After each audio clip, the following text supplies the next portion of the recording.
Hi friends, எல்லோரும் எப்படி இருக்கீங்க? கர்த்தருடைய கிருபையால் எல்லோரும் நல்லா இருப்பீங்கன்னு சொல்லிட்டு நான் விசுவாசிக்கிறேன். ஒரு மனிதனே நம்மளுடைய எதிர்காலத்தை நிர்ணயிக்க முடியும் அப்படின்னா அந்த மனிதனை படைத்த கடவுள் ஒரு மனிதனுக்கு என்ன வேண்டும், அவன் எப்படி இருக்கணும் அப்படின்னு சொல்லிட்டு ஒவ்வொரு நாளையும் திட்டம் பண்ணி பிளான் பண்ணி வச்சுருக்காரு ஃப்ரெண்ட்ஸ்.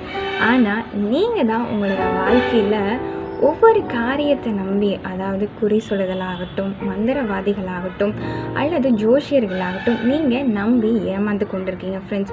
கடவுள் ஒவ்வொரு நாளும் நல்ல நாளாகத்தான் உங்களுடைய வாழ்க்கையில் வச்சுருக்காங்க ஃப்ரெண்ட்ஸ். அதனால் இந்த நாளில் நீங்கள் மற்ற மனிதர்கள் சொல்கிறத நீங்கள் நம்பி ஒவ்வொரு நாளும் நீங்கள் ஏமாந்து கொண்டிருக்கீங்க. உங்களை பார்த்து தான் இந்த நாளில் சொல்கிறாரு. என்னாகமம் 23ஆம் அதிகாரம் 23ஆம் வசனத்தில் நாம் இப்படியாக வாசிக்கிறோம்.